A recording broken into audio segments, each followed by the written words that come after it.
Good morning. Thank you for joining me for another 5 good minutes with the Word.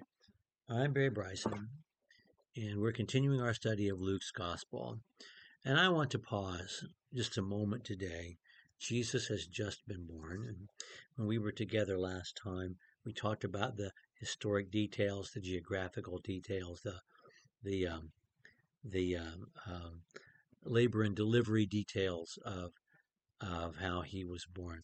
We could go into greater detail on how Hebrew women of the first century gave birth. They generally used a birthing stool. We won't talk about those kinds of things today. What we didn't talk about was just the notion that God was born. And I just want us to take a second to think about that today. And by a second, I mean 5 or 6 minutes to think about just the miracle of that. Um, it is virgin birth. We have established that. God caused this child to be to start life um, in very much the same way he created the universe. We talked about that same word, hovering, being used. That's used in the first verses of the book of Genesis. But this human child, who is also God incarnate, was in his mother's room for the full term.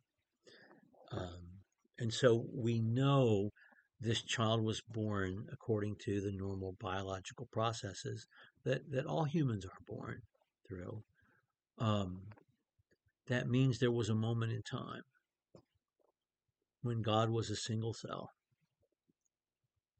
It's an amazing thing to think about. There was a moment in time when God's heart beat for the first time. There was a moment in time when God's spinal column was formed, when God's eyes were formed, when God's fingers were formed, when those fingers had fingernails. There was a moment in time that every one of those things happened inside the body of this 14, 15-year-old Hebrew girl. It's just an amazing thing.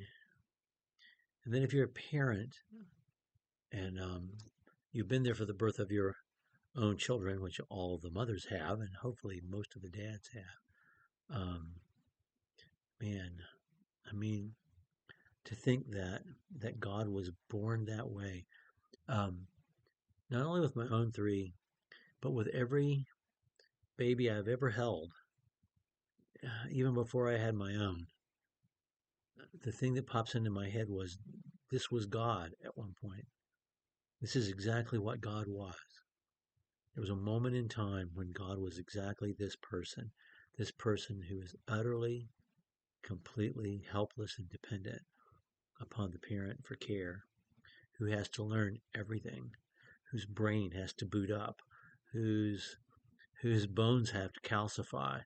Um, it's it's an amazing thing to think that God did this, and that God arrived not only as a newborn child, but that God arrived as a newborn child,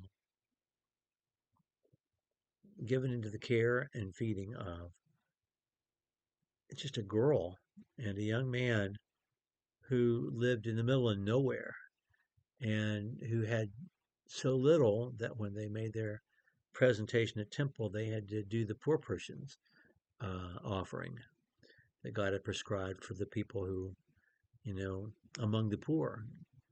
Um, um, it's an amazing thing to think about that God had to be nursed, that God had to be changed, that God had to be swaddled and coddled and burped and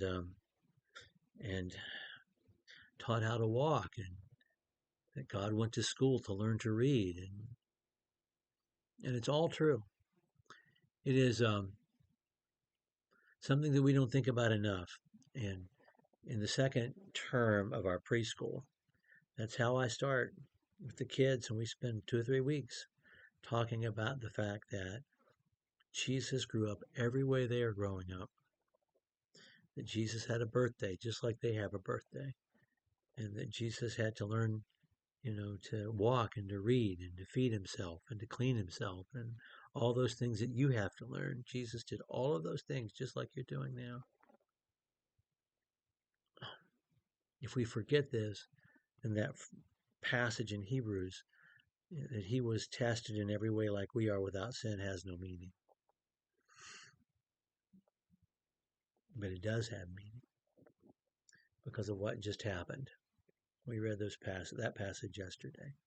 And this is the joy that the angels are going to sing about, that we'll talk about next time.